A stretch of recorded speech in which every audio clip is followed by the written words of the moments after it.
Olá, você enfermeiro de todo o Brasil, você estudante de enfermagem, você concurseiro de enfermagem e também os técnicos de enfermagem, auxiliares de enfermagem que nos acompanham aqui pelo nosso novo canal do YouTube chamado Professor Rafael Marinho e também pelas nossas páginas no Facebook Professor Rafael Marinho e também pelo nosso Instagram, né, que está sendo muito acompanhado e aí sendo muito divulgado pelas pessoas de todo o Brasil, graças a Deus. Pessoal, então hoje eu estou aqui devido a pedidos, tá? Então eu tive muitos pedidos de pessoas querendo saber, né, sobre essa nova escala de coma de Glasgow. Então as pessoas querem saber, professor, o que foi que mudou nessa escala, como é que eu devo aplicar essa escala, como é que procede essa escala, vai cair em concurso?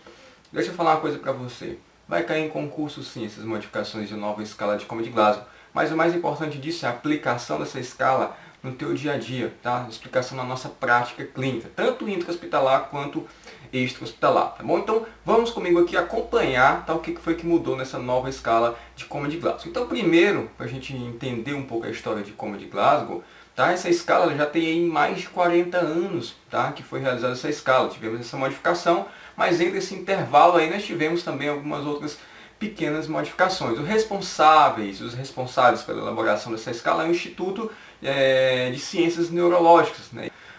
Então vamos lá. Então para a gente começar, então primeira coisa, qual foi o fundamento disso aqui ter mudado? Tá? Por que essa escala foi modificada? Então a modificação dela foi mais para estruturar essa escala, tá bom? E escalonar os passos de realizar essa avaliação no paciente neurológico. Tá? Então veio operacionalizar também a avaliação e a aplicação dessa escala no indivíduo. Tá bom? Então esse é um dos fundamentos dessa escala de Glasgow, a fim de também de simplificar essa nova escala. A gente vai ver aqui que ela realmente simplificou algumas coisas. Eu particularmente gostei muito, tá, dessa escala. Então, primeiramente, antes de qualquer avaliação nessa escala, vamos precisar passar por 3 etapas. Tá? Então, quais são essas 3 etapas, professor, que a gente vai precisar passar? A primeira etapa é o verificar. Mas verificar o que, professor? O que eu vou verificar nessa escala? Então, você vai verificar todos os fatores que são limitantes para essa escala, tá bom? Professor, não estou entendendo que fator limitante. Então, vários fatores, vou te dar um deles aqui para a gente começar. Por exemplo, paciente sedado. Por amor de Deus, turma, paciente sedado não se usa escala de coma de Glasgow. Paciente sedado utiliza aí outra escala. A gente tem a escala de Hansen, a escala de Hess, hoje que é mais indicada, é uma escala mais completa, tá bom? Então são as escalas que a gente utiliza. Então vem comigo aqui, vamos ver quais são o passo a passo para iniciar a avaliação dessa escala, tá bom? Então acompanhe comigo. Então o primeiro passo é o verificar, tá? Então no verificar eu vou avaliar os fatores que interferem com a comunicação, capacidade de resposta a outras lesões, tá certo? Então a gente já vai definir quais são essas limitações. A gente já falou que sedação é uma, por exemplo, mas nós temos outras limitações, como por exemplo, paciente com AVCI, tá? Paciente com AVC, por exemplo, que tem limitações neurológicas, tem hemiplégico, por exemplo, isso vai limitar a tua avaliação. Outro exemplo é um paciente, por exemplo, com trauma orbital, né? Então um paciente que tem trauma de face, por exemplo, um paciente que tem uma limitação da avaliação, por exemplo, da abertura ocular, tá certo? Um paciente com traumatismo crânioencefálico, outro paciente também que, por exemplo, tem uma limitação, principalmente se for um paciente com TCA antigo, né? Tem essa limitação. Então vem comigo aqui, vamos ver qual é o segundo passo. Então, depois que você verificou, a gente vai observar. Mas observar o que, professor? Eu vou observar a abertura ocular desse indivíduo e vou observar também o conteúdo do discurso que esse indivíduo vai apresentar. Além também de avaliar os movimentos dos hemicorpos direito e esquerdo. Ou seja, você vai avaliar o lado direito e vai avaliar o lado esquerdo do indivíduo, tá bom? Então, depois de observar, eu vou estimular esse indivíduo. Estimular como? Estimulação sonora através da ordem verbal, o tom de voz, tá? Sendo que essa ordem vai ser de forma normal ou em voz alta. Além disso, vamos também fazer estimulação física. Vem comigo aqui, ó. Turma, olha só, uma mudança já nessa escala apontando para vocês foi justamente essa estimulação. Antes nós tínhamos a estimulação por dor, né? A gente sempre falava muito resposta à dor. Hoje não temos mais isso de resposta à dor, tá? Agora é estimulação física. A gente vai já apresentar, mas de antemão já vou falar para vocês que a estimulação física aqui, em ordem, ela vai se dar de 3 formas. Primeiro, a estimulação aqui, ó, ungueal, né, das proximidades do dedo. Então eu posso utilizar, por exemplo, um bocal de uma caneta para fazer essa avaliação, tá tá certo? O próximo vai ser o estímulo do trapézio, tá? Então, o estímulo músculo trapézio. E ali, depois disso aqui, a região aqui supraorbital, tá? Posso utilizar, fazer uma pressão na região supraorbital. Então, lembrando que isso não é estímulo de dor, tá? Isso é um estímulo físico por pressão, tá certo? E uma recomendação dessa escala é que essa avaliação, tá, do estímulo físico seja realizado no tempo de 10 segundos, tá bom? Então, você tem um tempo de 10 segundos para realizar esse estímulo físico e observar esse paciente. Então, vamos voltar lá no nosso slide. Então, depois que você verificou, depois que você observou, depois que você estimulou, você vai fazer o quê? Você vai pontuar de acordo com a melhor resposta observada. Então, simples. Você vai olhar na tabela, ver qual foi a melhor resposta do indivíduo e vai pontuar tanto na ocular, tanto na resposta verbal, quanto na resposta motora, tá bom? Então, vamos ver agora quais são os principais possíveis interferências na avaliação dessa escala. Então, vem comigo aqui. Quais são os principais? Então, os principais foram os fatores que já são pré-existentes desse indivíduo, como, por exemplo, linguagem ou diferenças culturais. Então, exemplo, vamos supor que lá na minha clínica tem um japonês internado, né? Lá na minha UTI tem um japonês internado.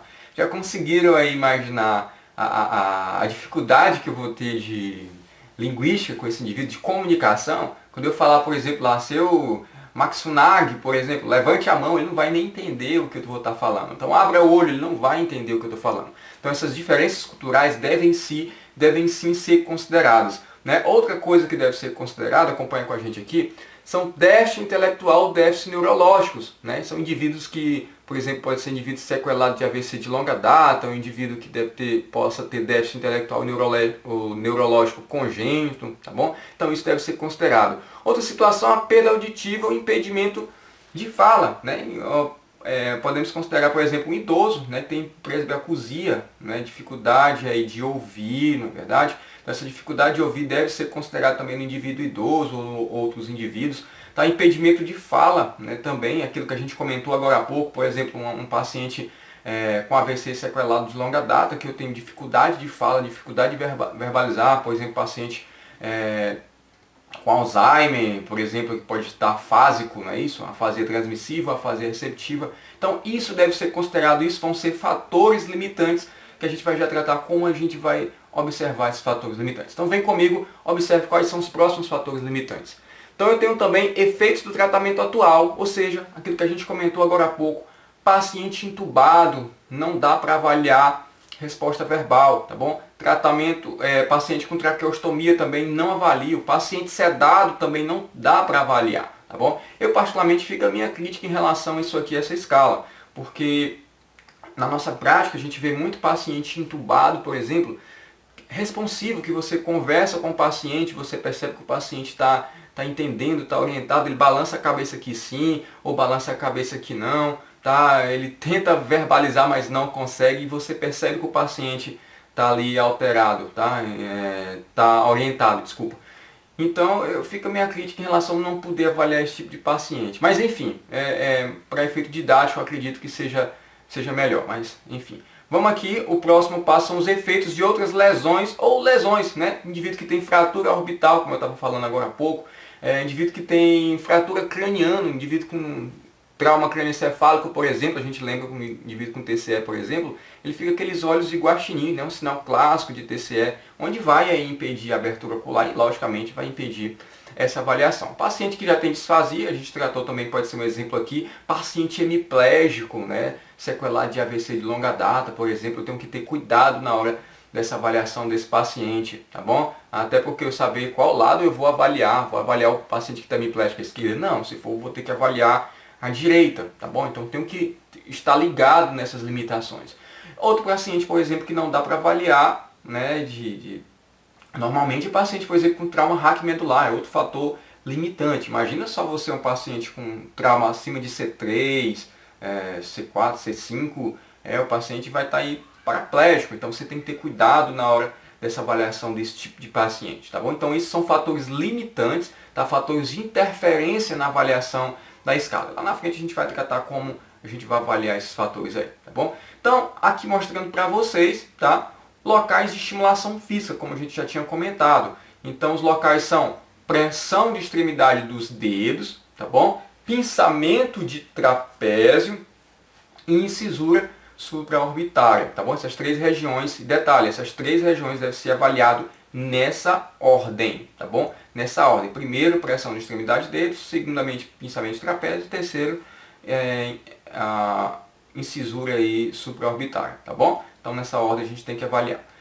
Então, vamos aqui primeiramente já para a escala, tá? Lembrando que essa escala se divide, né, em três avaliações. Avaliação de abertura ocular, avaliação de resposta verbal e avaliação de resposta motora. Aqui, para ficar mais fácil o nosso entendimento, eu dividi em três partes para a gente ir avaliando uma a cada uma, tá bom? Então, vem comigo aqui, observe. Bem, então aqui nós temos abertura ocular, tá bom? Então, a abertura ocular, turma, se pontua de 1 sendo a pior resposta a 4 sendo a melhor resposta, tá bom? Então, o que a gente tem aqui no espontâneo? Então, são olhos abertos previamente à estimulação. Então, observem só, por exemplo, né, lá eu tenho um paciente chamado João. Então, vou chegando lá na cabeceira do João, lá no leito do João. Antes mesmo de eu falar, oi João, ele já está abrindo o olho olhando para mim, tá? Então, esse paciente tem abertura espontânea, tá bom? Então, vai ganhar 4 aí na avaliação. Então, vamos ver aqui, por exemplo, a abertura ao som, tá? Então, que é a pontuação 3. O que vai ser essa abertura ao som? Vai ser a abertura ocular após a ordem em tom de voz normal ou em voz alta, tá? Então, por exemplo, tem mais uma vez o nosso João aí, nosso paciente, aquele paciente que está lá, né, no leito, eu chego à beira do leito, o paciente está lá com o olhinho fechado e eu falo, bom dia, seu João. Então, naturalmente, ele desperta, abre o olho, ou seja, a chamada ao tom de voz, ao tom verbal, ele abriu os olhos. Então, eu classifico esse paciente como um 3 aqui na abertura ocular, tá bom? Então, vamos ver aqui o 2, tá? O 2 é a pressão. Então, olha só. Então, acompanha comigo aqui uma coisa, tá? A pressão, a gente já viu que vai ser avaliada através da pressão na extremidade dos dedos, como a gente está vendo aqui, tá bom? Como a gente está vendo aqui abaixo da tabela. Então, é uma coisinha que mudou, tá bom? Uma coisinha que mudou. Que, na verdade, como a gente já tinha comentado, eu vou avaliar a extremidade dos dedos, a pressão, e não mais a estímulo doloroso como era antigamente. Então, cuidado que isso pode ser questão das suas provas de concurso aí. Então, a pressão, se o indivíduo abre, tem abertura ocular, no momento que eu vou estimular os dedos, tá? Vou fazer o estímulo físico na extremidade dos dedos, então esse paciente vai ser pontuado como 2, tá certo? E se o paciente não tem abertura ocular espontânea, não tem abertura ocular ao som, não tem abertura ocular a estímulo físico, então esse paciente vai ser 1, tá certo? Ou seja, vai ser ausente a abertura espontânea. No entanto, olha só a novidade da escala aqui também.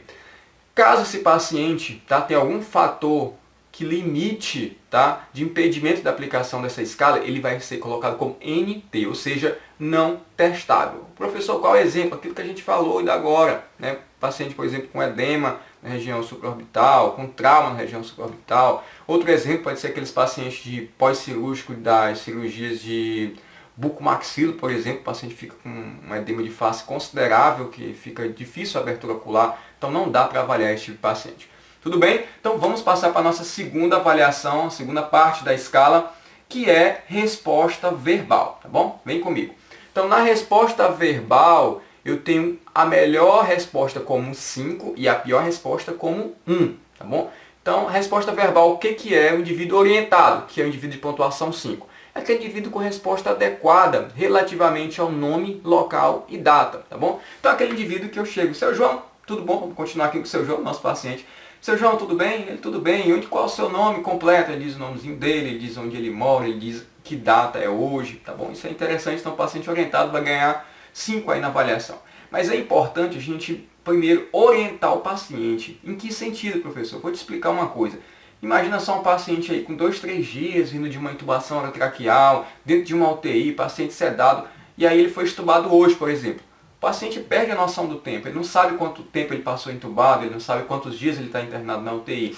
Tá? Então é interessante no momento lá, o paciente foi entubado, você, no primeiro momento, primeiro contato, falar, olha seu João, hoje, por exemplo, é terça-feira, dia 21 de fevereiro de 2017, são agora aproximadamente 10 horas da manhã, tá? Para o paciente já se situando em tempo e espaço, e na tua próxima avaliação de Glasgow ele vai estar aí situado e você vai ter uma resposta mais eficaz desse paciente, mais confiável também, tá certo? Então, o paciente confuso, vamos lá, paciente confuso que ganha pontuação 4. O que é esse paciente? É o paciente que tem resposta não orientada nas comunicações coerentes. Por exemplo, paciente que é não orientado, mas tem comunicação coerente. É aquele paciente, voltando aqui para o seu João, que eu converso com ele. Seu João, tudo bom? Bom dia. Aí ele, bom dia. Você sabe onde é seu tá? Ele diz que está, por exemplo, na casa dele, por exemplo, diz a data errada da data atual, entendeu? Então, esse é um paciente que está desorientado em tempo e desorientado em espaço. Então, é um paciente que vai ganhar 4 na avaliação. E o paciente, por exemplo, que é avaliado como 3, que tem na classificação como palavras, tá? Ou seja, são palavras isoladas e inteligíveis. Então isso é engraçado, são aqueles pacientes que você vai conversar, por exemplo, seu João, tudo bom? Bom dia, como que o senhor tá? Aí te responde, por exemplo, cadeira. Seu João, tudo bem? Como é que o senhor tá? Aí te responde, por exemplo, Wesley Safadão. Então, nada a ver, né? Então os pacientes tá aí, ou seja, palavras inteligíveis. Então deve ser ganhar aí realmente 3 na avaliação da resposta verbal, tá bom? Paciente que responde apenas com gemidos, ou seja, paciente que responde apenas com gemidos serão classificados com pontuação 2, tá certo? Então aquele paciente que você, seu João, tudo bom? Ele só, faz aquele som que não é entendível, por exemplo, tá bom? Esse paciente vai ganhar 2, tá bom? E o paciente que não está orientado, o paciente não está nem confuso, não tem palavra inapropriada e nem emite som, eu vou considerar esse paciente aí com uma resposta como 1, tá? Sem resposta. E se tiver fator limitante, tá bom? Como a gente comentou agora há pouco, ou seja, paciente entubado, paciente com déficit neurológico, por exemplo, paciente com disfasia, ou dislalia, ou afasia, enfim, alguma complicação, logicamente não posso aplicar esse termo de resposta verbal a esse tipo de paciente, tá bom? Então tem que considerar. Então o que foi que mudou? Acompanha aqui comigo na escala novamente. Olha só, alguns termos para facilitar, como por exemplo, antes o que era palavras impróprias ficou somente palavras, tá bom? Ficou somente palavras, isso só facilitar aí essa escala. E antes o que era sons incompreensíveis, agora eu tenho somente sons, tá bom? Foi isso, pequena mudança nesse sentido aqui. E o NT, né, que é o quando não for testável, quando for essas condições que eu acabei de falar, a gente vai marcar NT. Tudo bem? Então, vamos para a próxima escala chamada melhor resposta motora, tá bom? Então, vamos lá. Então, na melhor resposta motora, por exemplo, a melhor resposta vai ser 6 e a pior resposta vai ser 1. Então, aquele paciente que você diz, por exemplo, seu João, mexa a perna, ele mexeu, seu João, aperte minha mão, ele apertou, esse paciente vai ganhar 6 na avaliação. Um detalhe importante, vem comigo aqui na escala, olha só, vem comigo aqui na escala, que no momento que o paciente for ganhar 6, ou seja, a resposta motora a ordens, ele precisa ter 2 ações, tá? Ele precisa realizar 2 ações, que é, por exemplo, mexa a mão, ele mexeu, mexa o braço, mexeu o braço, tá? Ou aperte minha mão, então ele realizou aí 2 ações, tá certo? Então, realizou 2 ações, vai ser 6 na classificação, tá bom? Continua comigo aqui na tabela, então o paciente que vai ter pontuação 5 vai ser aquele paciente com classificação localizador. O que é isso, professor? Isso aqui, ó, elevação da mão acima no nível da clavícula ao estimular a cabeça ou pescoço. Então vem comigo, aquele paciente que você faz estimulação física, por exemplo, aqui da região do trapézio, tá? Da região supraorbital, e aí ele vem com a mão aqui, ó, perceba, mão acima da clavícula, tá bom? Em busca da região da cabeça ou busca da região do pescoço, que é onde você está estimulando. Então, o paciente fez isso, levantou a mão aqui acima da região da clavícula, por exemplo. Então, esse paciente vai ganhar 5 na avaliação, tudo bem? Então, esse paciente tem que estar tranquilão. Então, vamos aqui na próxima avaliação. Paciente com flexão normal, ou seja, vai ganhar 4. O que esse paciente vai apresentar? Vai apresentar à turma uma flexão rápida do membro superior ao nível do cotovelo, tá? Então, essa flexão rápida ao membro superior a nível do cotovelo, tá certo? Isso há muita confusão entre a flexão normal e a flexão anormal. Vou já apresentar para vocês uma diferença, que isso inclusive foi discutido no artigo, tá, da divulgação dessa escala, que na verdade essa escala foi lançada em 2014, tá, gente? A gente está trazendo como grandes novidades, blá blá blá, aqui no Brasil, grandes blogs difundindo, grandes professores, mas essa escala está disponível desde 2014. Então lá ele fala também que foi uma dificuldade da avaliação, o que é normal e o que é anormal nessa flexão. A gente já vai mostrar uma figurinha para a gente entender bem. Então vem comigo aqui o que é anormal, tá? Então o anormal é aquela flexão do membro superior ao nível do cotovelo, ou seja, é aquela flexão mais tímida, tá bom? Aquela flexão mais tímida. Então, vocês estão vendo aqui meu braço aqui. Então na flexão normal, o indivíduo ele tem aquela flexão mais afastada da região torácica, aquela flexão mais arrastada da região torácica. Na normal ele tem o polegar mais ativo, a mão mais ativa. Na anormal não. Na normal essa flexão ela é aqui mais próxima ao tronco, o polegar cerrado, tá bom? Sem grande ativez na mão, tá bom? Então essa é a pequena diferença, a gente vai ver outras diferenças para a gente poder definir. Então vem com a gente aqui o que é a extensão, por exemplo, tá? A extensão é aquilo que eu vou pontuar como um 2 na escala, tá? Aquele indivíduo que tem extensão do membro superior ao nível do cotovelo, tá bom? Esse é o tipo de paciente. Lembrando uma coisa interessante, tá? Que esse tipo de extensão, antigamente, ele era chamado de descerebração, tá bom? Ele é chamado de descerebração. Então, flexão normal antes era chamado de quê? Decorticação. Extensão antes era chamado de quê? Descerebração. O professor ainda pode cair em prova isso aqui? Pode cair em prova ainda esses termos. Então, fique ligado nesses termos aí que pode ainda cair na tua prova de concurso, tá bom? Então, a última etapa da resposta verbal, vem comigo, é a ausente, ou seja, o indivíduo tem a ausência de movimento dos membros superiores e inferiores sem fator de interferência. Turma, vem comigo aqui. Essa questão de sem fator de interferência é importante. Perceberam que o tempo todo ele está colocando esse fator de interferência como fator importante? Então, se o paciente tiver fator de interferência, eu não devo avaliar esse Glasgow desse paciente, tá bom? Então, não devo avaliar esse Glasgow.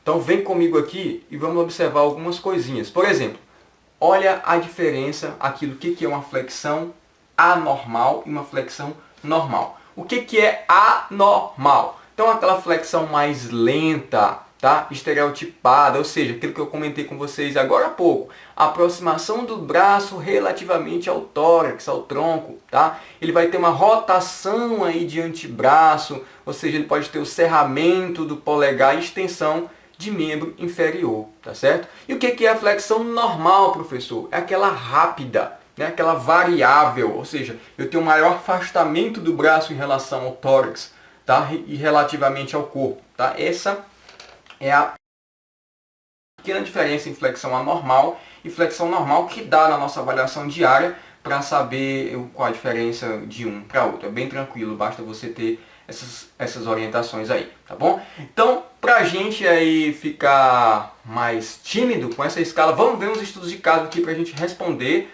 tá bom? E para a gente ficar, ó, show, nota 10 em escala de coma de Glasgow. Vem comigo aqui. Então, eu tenho, por exemplo, aqui um paciente, tá? Chamado senhor JRS, 58 anos, masculino, diabético, hipertenso, que deu entrada lá na emergência do hospital tal, XXX, que eu não sei onde é. Apresentando hipotensão, sudorese, rebaixamento do nível de consciência. Sendo avaliado, apresentou-se confuso. Resposta ocular e motor ao chamado. O valor da escala de Glasgow é... Então eu já coloquei essa escalazinha aqui na questão para a gente facilitar o nosso entendimento. Então qual é a abertura ocular desse indivíduo, por exemplo? O que ele fala na questão? Turma, vem comigo aqui uma coisa. Vem comigo rapidamente. Olha só. Para vocês responderem questão de concurso, e também para você avaliar o teu paciente no dia a dia na clínica, você precisa estar ligado, primeiro, naquilo que é limitação. Ele falou alguma limitação na questão? Não. Então, se não tem limitação, vou avaliar bacana a minha escala de Glasgow. Não tem limitação, eu vou observar, vou focar naqueles fatores que vão pontuar na escala de coma de Glasgow. Por quê? Porque eu preciso saber qual é a melhor pontuação que esse paciente ele vai estar apresentando, tá bom? Então, você que está respondendo prova de concurso, você que está avaliando o paciente, anotem aí o que é a melhor resposta do paciente, tá bom? Então, vem comigo, vamos grifar aqui, ó, o que é mais importante. Então, o mais importante é que ele está confuso, resposta ocular e resposta motor ao chamado, beleza? Então, vamos lá para a abertura ocular, primeiramente. Como é que está a abertura ocular desse paciente? Ele diz que está ao chamado, não é? Se é ao chamado, é ao som, ou seja, ele vai ganhar 3 na avaliação. Vamos agora para a resposta verbal. Então, como é que está a resposta verbal desse indivíduo? Ele fala ali que o indivíduo está confuso, não é isso? Se o indivíduo está confuso, ele vai ganhar 4 na escala de resposta verbal. Vem aqui para a escala agora de resposta motora. tá? Para a terceira parte da escala de resposta motora. Como é que está a resposta motora? Ele fala lá em cima que a resposta motora foi ao chamado. Então, se é ao chamado, é o quê? As ordens, tá bom? Então, olha, vem comigo aqui. Então, quanto de Glasgow esse paciente tem? Ele teve 3, mais 4, mais 6. Então, esse paciente vai ter uma escala de coma de Glasgow número 13, tá bom? Com valor de 13. Agora, turma, muito importante é saber como anotar esse Glasgow. Muita gente anota só assim, Glasgow 13. Sim, mas eu preciso, só isso não me dá muita informação. É preciso eu dar informação para aquele próximo profissional que vai ler, outro profissional que vai ler. Por exemplo, eu vou colocar lá A3, R4, M6. Ou seja, eu sei em qual das 3 etapas desse indivíduo, como ele pontuou. Isso vai interessar para mim ou outro profissional que vai avaliar posteriormente, para saber o quê? Em qual ponto da escala ele melhorou ou ele piorou, tá bom? Então isso é interessante. Então olha comigo aqui, vem comigo aqui. Então, como anotar? Como é que eu vou anotar? Da forma que eu falei para vocês aqui, ó. Por exemplo, O3, que é ocular 3, V4, verbal 4, M6, que é de motor 6, total pontuou-se 13, tá? Para eu saber como que esse indivíduo ele vem se apresentando em cada etapa da escala. Então, nossa resposta da questão é o quê? Alternativa D, tá? 13 pontos na escala de Como de Glasgow. Então, muito fácil. Vem para o nosso estudo de caso 2 agora, para a gente saber aplicar bem essa escala. Então, aqui, segundo estudo de caso. Senhora MRS, paciente de 39 anos, apresenta-se internada na UTI do Hospital X em ventilação mecânica invasiva por tubo orotraqueal número 8, em uso de droga vasoativa. Observa-se que a paciente tem abertura ocular e flexão rápida do membro superior ao nível do cotovelo ao estímulo físico. A escala de Glasgow é... Opa, vem comigo aqui de novo. Observaram, tá? Não sei se vocês captaram aí na questão. Primeira coisa, há alguma limitação, algum fator de impedimento da aplicação dessa escala? Há ou não há? Observe lá de novo, leia a questão. Vamos lá, vem comigo na questão. Então, o que observa aí, ó? Qual o fator limitante? Está bem aqui, meus filhos, ó. Ventilação mecânica por tubo orotraqueal, tá? Então, tubo orotraqueal é um fator limitante de aplicação nessa escala. Professor, e agora? O que eu vou fazer nessa escala? Eu vou botar o T, não é? Porque lá na minha unidade coloca. Turma, isso é colocado em todo lugar onde eu já vi, se coloca T, né? Principalmente ali na resposta verbal, onde a gente coloca, dá 1 para o paciente, né, como se fosse ausente, e coloca um Tzinho para indicar que ele está com tubo, está com traqueostomia. Só que, na verdade, os idealizadores desse tipo, da escala de Como de Glasgow, qual foi a orientação? Uma vez que o paciente tem impedimento, tá, de avaliação, não vai ser aplicado a escala de Como de Glasgow dele, tá bom? Não vai ser aplicado. Como não, professor? E o que eu vou fazer?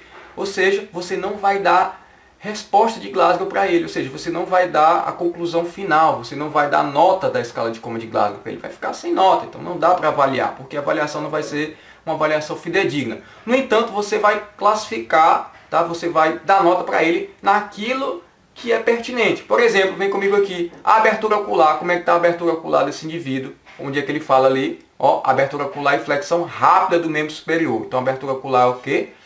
Abertura ocular e flexão rápida do membro superior ao nível do cotovelo, ao estímulo físico. Então, qual é a abertura ocular? Vai pontuar quanto? Vai pontuar 2, porque é o estímulo físico, beleza? Então, vai pontuar 2. E a resposta verbal? Não vai pontuar, ou seja, não testável, porque presença de tubo orotraqueal, tá bom? E a resposta motora? Flexão normal, porque ele diz lá que é o quê? Flexão rápida do membro superior ao nível do cotovelo, ao estímulo físico, tá bom? Então, vai ser flexão normal. Então, como que vai pontuar? Não vai ter pontuação total desse indivíduo, tá bom? Não vai ter pontuação total. Então, resposta da nossa questão vai ser não se aplica, tá? A escala de Como de Glasgow, alternativa é. Ficou bem claro, turma, isso aqui? Então, em determinadas situações, eu não vou aplicar a escala de Como de Glasgow. Qual foi a justificativa dele lá? Para não causar confusão entre a equipe, não causar confusão entre os profissionais. Tá bom? Não, dificuldade de avaliação. Então, o paciente tem fator limitante, tem tubo orotraqueal, tem edema supraorbitário, por exemplo, que impede a abertura ocular, tem algum tipo de lesão que impede a avaliação motora, não aplico Glasgow para esse paciente, na sua totalidade. Tá? Mas eu posso colocar lá as etapas isoladas para uma referência, mas isso não vai influenciar no Glasgow total desse indivíduo. Uma outra recomendação, vem comigo aqui, observa na tela, é você fazer, tá, um acompanhamento desse Glasgow em forma de gráfico. Por exemplo, aqui na abertura ocular, observem só que, por exemplo, aqui tem 3 avaliações sequenciais. Imaginem só que eu avaliei esse paciente de 8 em 8 horas. Então observe aqui nessa primeira linha, tá? Observem só aqui, abertura ocular. Primeiramente ele estava a pressão, tá? Esse pontinho branco. Na segunda avaliação continua a pressão e na terceira avaliação foi ao som. Então perceba que a curva está subindo aqui na abertura ocular, ou seja, está melhorando. Tá? Na resposta verbal, perceba aqui que a primeira avaliação foi resposta ao som. Tá? Na segunda avaliação, resposta a palavras, né? A resposta foi palavras.